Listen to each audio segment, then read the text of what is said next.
السلام علیکم دوستو، کیسے ہیں آپ سب؟ میں زبینہ فیاض ایک بار پھر آپ کے ساتھ میں شروع کر رہی ہوں عالم رویا بائی تحریر مرشد ایپیسوڈ 74۔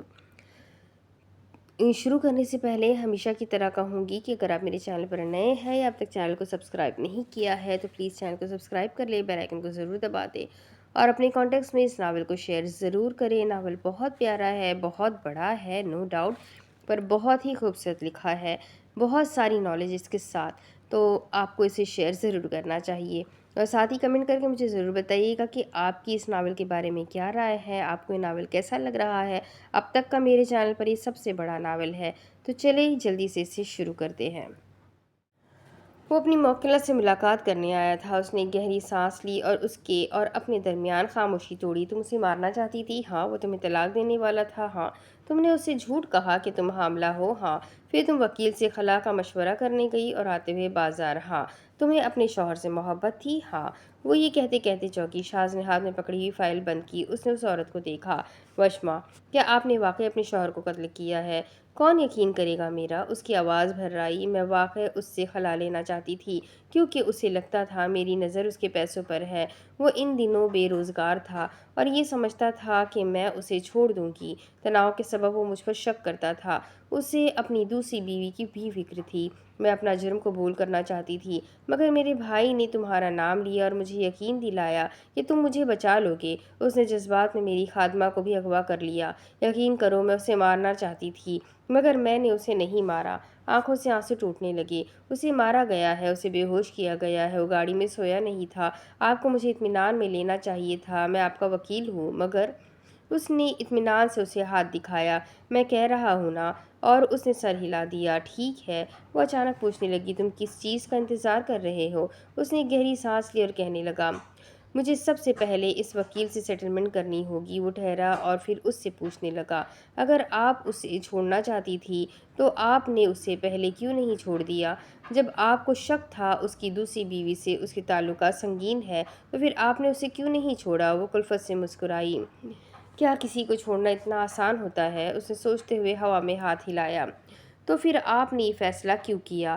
اس نے ہمت کرتے ایک گہری سانس لی۔ کیونکہ وقت کے ساتھ میں نے سیکھ لیا، مجھے کسی کے ساتھ اس لیے نہیں رہنا کہ کسی کو میری ضرورت ہے، بلکہ اس لیے کیونکہ وہ میرے بغیر زندگی تصور نہیں کر سکتا۔ جب وہ مجھے طلاق دینے والا تھا تب میں ڈر گئی تھی، مگر جیسے وہ گھر چھوڑ کر گیا مجھے احساس ہونے لگا میں ذمہ داریاں اور قربانیاں دے دے کر تھک چکی ہوں۔ میں نے اس کے لیے اپنا سب کچھ چھوڑ دیا، اور اس نے میرے لیے کیا کیا؟ وہ چند لمحے خاموش رہا اور پھر اس نے اسے دیکھتے ہوئے امید دلائی۔ آپ فکر مت کریں، میں اپنی پوری کوشش کر رہا ہوں۔ اس نے مسکرا کر سر ہلایا۔ جانتی ہوں۔ سفید کھوٹی بارش سے نہا کر چمچما رہی تھی۔ تہلیل بالکنی میں کھڑی لان میں مہمانوں کو دیکھ رہی تھی۔ افطار کا وقت ہونے والا تھا۔ نظر دوڑاتے ہوئے وہ سب کو دیکھ رہی تھی۔ وہ ان لوگوں میں اجنبی تھی۔ ذہن میں بے سبب بے اختیار خیالات اٹھ رہے تھے۔ جب انسان کی عزت پر سوالیہ نشان اٹھ جائے تو وہ ٹوٹ جاتا ہے۔ پھر کچھ دیر سنبھلنے کے بعد وہ ایک الگ انسان بننا چاہتا ہے۔ میں بھی اب اپنی زندگی پر کام کر رہی ہوں۔ میرے لیے عزت کے بنا زندگی تصور کرنا ناممکن ہو رہا ہے۔ لوگ اب کیا سوچتے ہیں میں یہ نہیں سوچتی، مگر سب کچھ نئے سرے سے شروع کرنے کے لیے پوری طرح بکھرنا پڑتا ہے۔ ماضی کے بعض حصوں کو پس پشت ڈالنا پڑتا ہے۔ ماضی پیچھے چھوڑنے سے بھی بعض رشتے پیچھے نہیں چھوڑے جاتے، جیسے بعض رشتے دار اور بعض دوست، مگر زندگی میں ہر انسان کو ایسے دوست کی بہت ضرورت ہے جو اسے بنا جانچے اس کی بات سنے، جسے وہ بنا جانچے جانے کے ڈر سے دل کی بات بتا سکے، اور جس کے پاس ایسا دوست نہیں ہوتا وہ بہت بدقسمت ہوتا ہے۔ ہر انسان کی نہوست اس کے اپنے اختیار میں ہے۔ اگر اس کے پاس ایسا دوست نہیں تو وہ خود کو ایسا دوست کیوں نہیں بنا لیتا؟ وہ کیوں سہارے تلاش کرتا ہے؟ وہ کیوں خود کو بدقسمت بناتا ہے؟ میری زندگی میں بہت سے لوگ آئے، بہت دوست آئے، مگر میں نے ان کو 3 قسموں میں تقسیم کر دیا۔ دوست 3 طرح کے ہوتے ہیں۔ ایک وہ جو بہت کم وقت میں ہمارے ہو جاتے ہیں اور پھر ہمیشہ ہمارے ساتھ چلتے ہیں۔ دوسرے وہ جو برسوں بعد ملتے ہیں مگر ہمیشہ یوں ملتے ہیں جن سے کبھی ہم بچھڑے ہی نہیں تھے، اور تیسرے وہ جو ذرا سی بات پر بچھڑ جاتے ہیں۔ ذرا سی بات ان کے اور ہمارے درمیان فاصلہ ڈال دیتی ہے، پھر چاہے ہم فاصلوں کو بھرنا بھی چاہیں، مجبوریاں قدورتیں درمیان میں حائل رہتی ہے۔ ذہن میں کوہ نور کا خیال آیا، کیسے چھوڑوں اس کو؟ چھوڑ سکتی ہوں کیا اس کو؟ معاف کرنا چاہتی ہوں پر درمیان میں کچھ حائل ہے، اسے کون پر کرے گا اور اسے کیا پر کرے گا؟ معذرت، انہوں نے نفی میں سر ہلایا۔ وقت، وہ سوچتی رہی، پھر تھک کر اس نے سر جھکا لیا۔ عقب سے کچ کچ کی آواز آئی، اس نے کنکھیوں سے دیکھا، خادمہ ٹرالی میں اس کے لیے افطاری لے کر آئی تھی۔ شکریہ، اس نے منڈیر پر اپنے بازو پھیلا لیے۔ اب اس نے سر اٹھا کر گھر کے باہر صاف سڑک کو دیکھا۔ میری زندگی میں آئی طوفانی بارش نے سب صاف کر دیا۔ وہ سانس لینے کے لیے رکی۔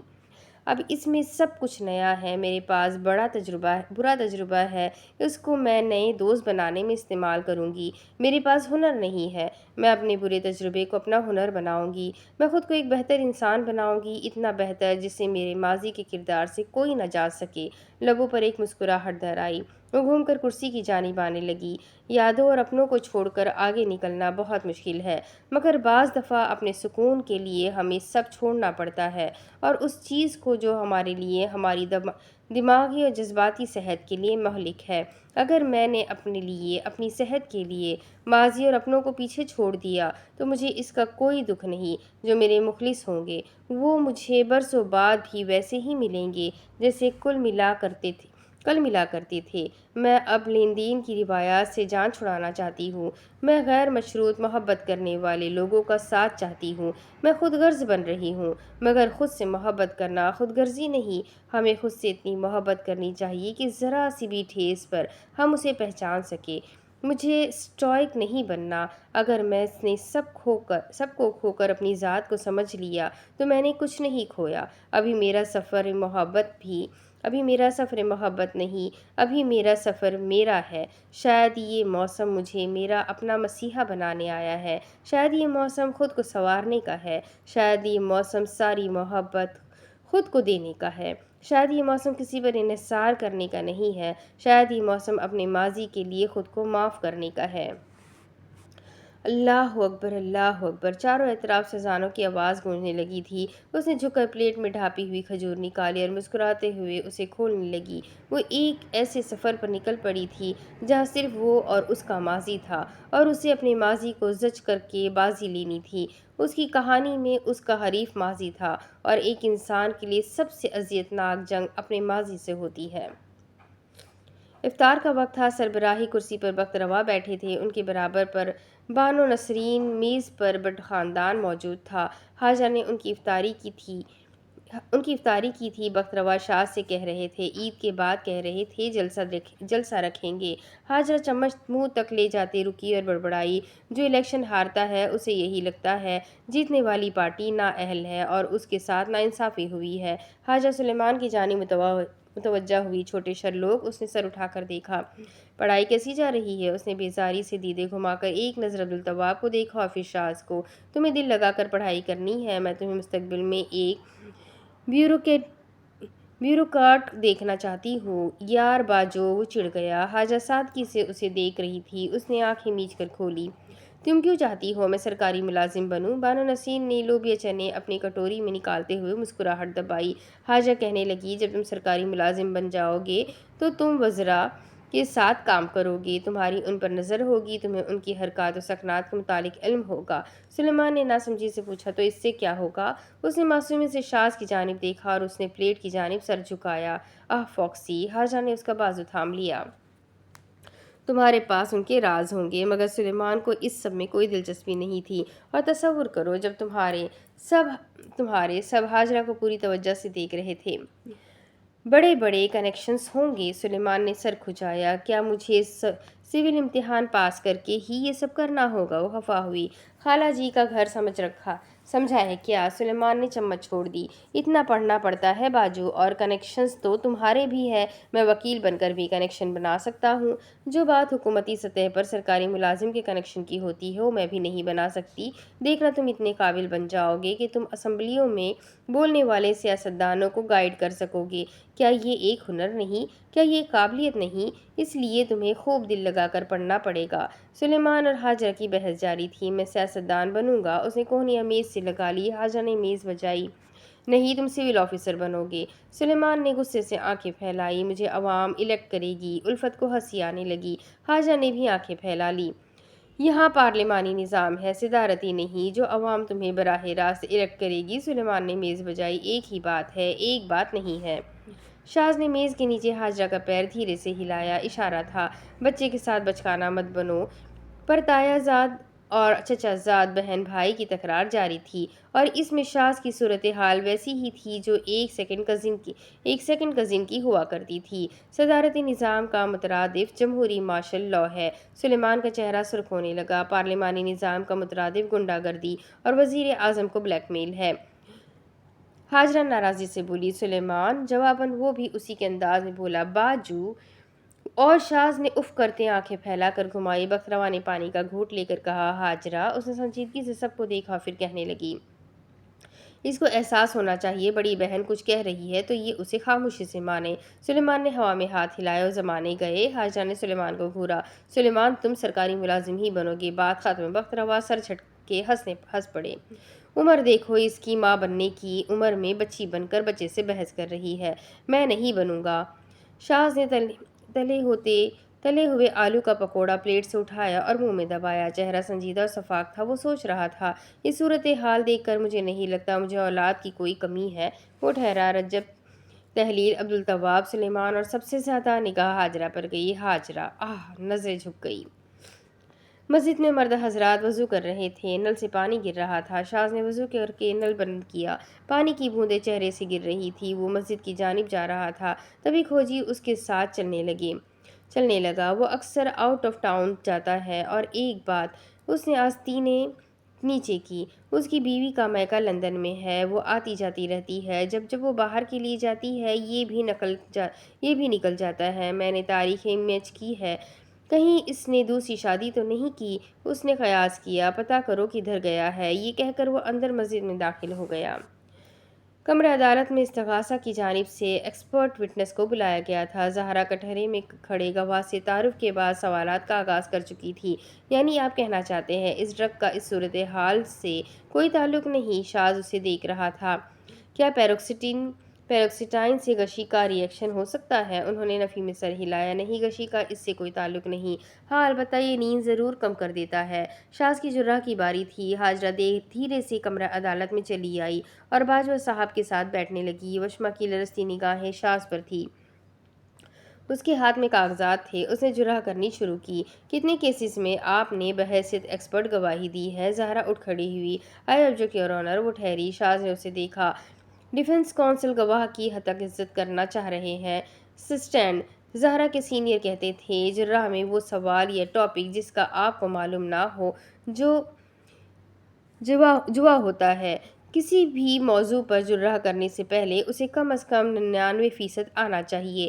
وکلا ایکسپرٹ وٹنس سے موضوع پر جرح کم اور ان کی کریڈیبلٹی پر زیادہ وار کرتے ہیں، کیونکہ میڈیکل یا نفسیاتی موضوع پر جرح تبھی ہو سکتی ہے جب آپ اسے 100% جانتے ہو۔ شاز نے دوسرا سوال کیا، آپ پیرکسٹین ڈرگ کے متعلق کیا جانتے ہیں؟ زہرا قلم کو دھیرے دھیرے گھما رہی تھی۔ اور آپ اپنی رائے کو کتنا ایکوریٹ کہتے ہیں؟ 100%۔ میں اسے 100% نہیں کہہ سکتا، کیونکہ اس سے علاج 1992 سے ہونا شروع ہوا ہے، تو ابھی اس پر اور بھی کام ہونا باقی ہے۔